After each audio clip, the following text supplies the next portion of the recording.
You know that feeling when you open Zillow on a Sunday afternoon?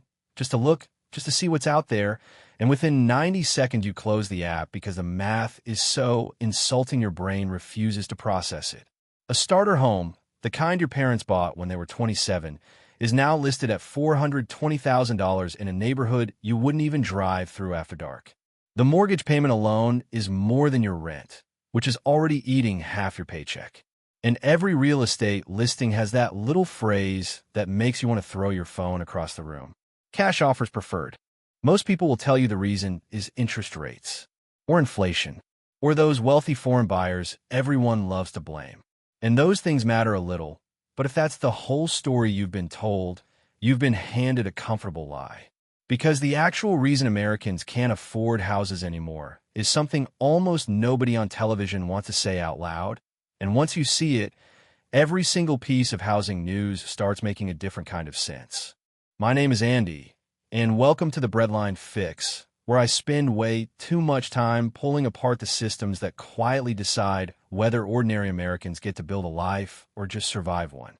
If you've ever stared at a listing and wondered when exactly the country stopped working for people like you, hit that subscribe button. YouTube will not surface this kind of content unless viewers actively tell it to, and a thumbs up genuinely helps the algorithm find people who need to hear this. Now, before I walk you through what's actually happening, I need to give you one mental model that everything else hangs on. And I want you to really sit with this, because most housing conversations skip it entirely. A house is two things at the same time. It is a place to live, which is a basic human need, and it is an asset, which is a financial instrument that pays returns to whoever owns it. For about 50 years after World War II, those two things were held in rough balance by federal policy, tax structure, and the way the banking system was regulated. Houses appreciated, but they appreciated slowly, roughly in line with wages, which meant a teacher and a plumber could still buy one. Then, starting somewhere in the late 1990s, that balance was broken on purpose, and the house, the place where you raise your kids and store your memories, was gradually converted into a financial product owned by people who will never set foot in it. That conversion is the entire story. Everything else, the interest rates, the inflation, the supply shortage, is a downstream symptom of that one structural change.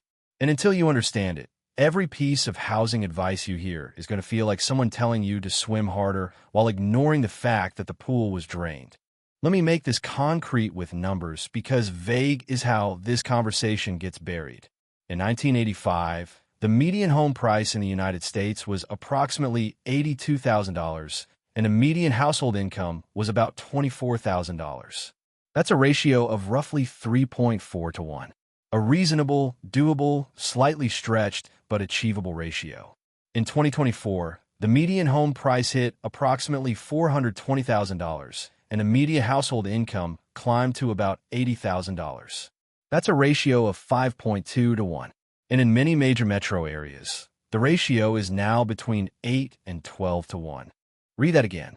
House prices have outpaced wages by a factor of nearly 2 in 40 years. That gap didn't open up because Americans got worse at saving or stopped wanting houses. It opened up because the underlying machine got rewired, and the rewiring served a very specific group of people who are not you. Here's the first piece of that rewiring, and almost nobody talks about it.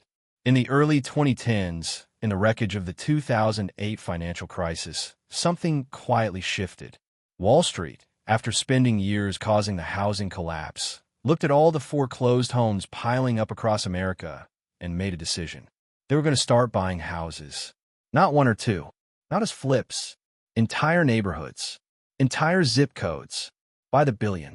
Private equity firms, real estate investment trusts, and institutional landlords swept in with cash, in volumes no individual buyer could possibly compete with. The numbers are genuinely staggering. As of recent estimates, institutional investors own somewhere between 700,000 and 1.2 million single-family homes in the United States, a category of ownership that essentially did not exist before 2010. In some markets in suburbs of Atlanta, Phoenix, Charlotte, Tampa, institutional buyers have at certain points accounted for 25 to 40% of all single-family home purchases in a given quarter. Now, here's the part that will probably make you sit up. You're not bidding against your neighbor anymore. You're not even bidding against a wealthier couple 2 towns over. You're bidding against an algorithm, funded by pension money, backed by a credit line from a bank you've heard of, executing thousands of identical purchases simultaneously across dozens of states. And that algorithm doesn't care if it pays $20,000 over asking, because it isn't trying to live in the house. It's trying to extract rent from it for the next 30 years. So when you walk into an open house and the listing agent tells you there are 14 offers, half of them all cash, and 4 of them well over asking, you're not losing because you didn't bid hard enough. You are losing because you're a human being competing against a financial product, and the financial product was specifically designed to win. But let me push deeper, because the institutional buying thing, as enormous as it is still only part of the picture. There's a second mechanism that almost nobody connects to housing prices, and once you see it, you'll start noticing it everywhere. For the last 40 years, the federal tax code has quietly treated home ownership as one of the most tax-advantaged activities a person can engage in. Mortgage interest is deductible. Property taxes are deductible up to a cap. Capital gains on a primary residence are exempt up to $250,000 for a single filer and $500,000 for a couple. And when you die, your heirs receive the house at a stepped-up cost basis, meaning all the appreciation that happened during your lifetime is wiped clean from a tax standpoint. This sounds great. And for the people who already owned houses, it was great. But here's what almost nobody mentions. When you make an asset class structurally tax-advantaged, you don't just reward the people who own that asset. You incentivize everyone with capital to pile into it. You make houses, as an investment vehicle, mathematically more attractive than almost any other asset a wealthy person can hold. And when wealthy people pile into an asset class, prices rise. Not because demand for shelter increased, because demand for the tax shelter increased. So the very policies designed to help middle-class families build wealth through homeownership ended up pricing the next generation of middle-class families out of homeownership entirely. The latter got pulled up by the same mechanism that was supposed to extend it down. By the way, if any of this is connecting dots for you, drop a comment letting me know which part. The algorithm reads engagement, and engagement is the only thing that pushes this kind of content past the financial entertainment stuff that doesn't actually help anyone. Let me bring this back down to the human level, because this is where it stops being theoretical and starts being your life. I want you to meet someone. Her name is Megan. She's 33. She earns $74,000 a year as a registered nurse in Charlotte, North Carolina. She has been saving aggressively for a down payment since she was 27. She has $42,000 in a high-yield savings account. Her credit score is 781. She has no consumer debt. By any reasonable historical standard, Megan is exactly the kind of buyer the American housing system was supposedly designed to produce. Megan has been actively looking for a house for 14 months. She has placed offers on 9 homes. She has lost every single one. 3 to all-cash offers from buyers whose names she'll never know. 2 to investor groups that snapped up the listings within hours. 1 to a bidding war that ended at $58,000 over asking, which Megan could not match. And 3 to buyers offering to waive inspection contingencies, which her lender would not allow her to do. The houses Megan has been bidding on are not luxury properties. They are 1,200 square foot ranches built between 1958 and 1974, with original kitchens and roofs nearing the end of their useful life. These are starter homes by every traditional definition. And Megan, a financially disciplined healthcare worker in her 30s with a 6-figure household income, when you include her partner, cannot buy one. You think Megan has a savings problem? She doesn't. You think she has a credit problem? She doesn't. Megan has a structural problem. She is trying to participate in a market that was redesigned while she was in college to function without her. And here's the part that makes this so much worse than just frustration. Every month, she keeps trying. She's renting. Her rent is $1,850 a month for a 1-bedroom apartment, a number that has gone up every single year for the last 6 years. The rent she's paying is largely going to a property management company that is itself owned by a real estate investment trust based out of Texas. So even while she's saving for a house she can't buy, she's quietly funding the institutional buying machine that's outbidding her. That is not a coincidence. That is the system working exactly as it was designed to work. Now let me give you the third mechanism, because this one is genuinely the one that almost no mainstream coverage touches, and it might be the most important. Over the last 20 years, the rate at which America builds new houses has collapsed relative to historical norms. In the decade before 2008, the United States built an average of about 1.5 million new housing units per year. After the 2008 crash, that number cratered, and it has only recently begun crawling back. From 2008 to 2020, the country underbuilt by an estimated 4 to 7 million housing units, depending on which study you read. Why? Several reasons, none of them simple.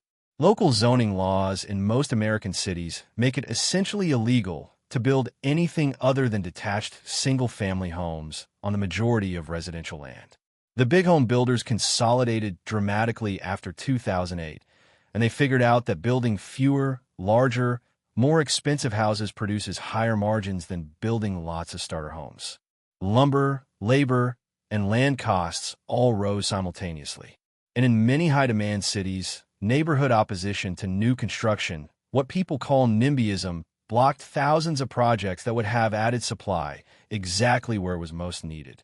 So you have a country where institutional investors are aggressively buying existing inventory, where tax policy is inflating the price of that inventory, and where new inventory is being added at roughly half the historical rate. Three mechanisms, each independently powerful, all pointing in the same direction at the same time. And the direction is up on prices and out on the door slamming behind everyone trying to buy in. This is the second thing nobody tells you. Housing prices in America are not high because of one thing. They are high because three different mechanisms are pushing in the same direction simultaneously, and individually addressing any one of them would barely move the dial. The system is overdetermined to produce exactly the outcome it's producing. Let me show you what this actually means for your generation versus your parents. If you were a median American household in 1985, you needed to save approximately 3.4 years of income to buy a median house. At a 10% savings rate, which was historically achievable, that meant about 34 years of savings. But mortgages let you compress the purchase into a 20% down payment, which was roughly 8 to 10 years of disciplined saving. Doable. Brutal, but doable. If you are a median American household in 2024, you need to save approximately 5.2 years of income to buy a median house, and in major metros that number is closer to 8 or 10 years. But here's the part that gets buried. Wages have not just failed to keep up with house prices. They have also failed to keep up with rent, which means the savings rate that was possible for your parents is mathematically not possible for you, because you're spending a far larger share of your income on the rent that's keeping you from saving for the house. It is almost literally a closed loop. The rent prevents the savings. The lack of savings prevents the purchase. The lack of purchase forces the continued rent. In every cycle of that loop, the institutional investor at the top of the chain extracts a little more equity from the system. I want to say something that's going to be uncomfortable, because I don't think this conversation gets to be honest without it. The reason this situation persists, the reason it doesn't get fixed legislatively, is that roughly 2/3 of American households are homeowners, which means roughly 2/3 of American voters benefit, at least on paper, from rising home prices. Politicians know this. So every proposed reform, every zoning change, every tax restructure, every restriction on institutional buying runs into the wall of existing homeowners who do not want their primary asset to lose value. The result is a kind of generational lock-in.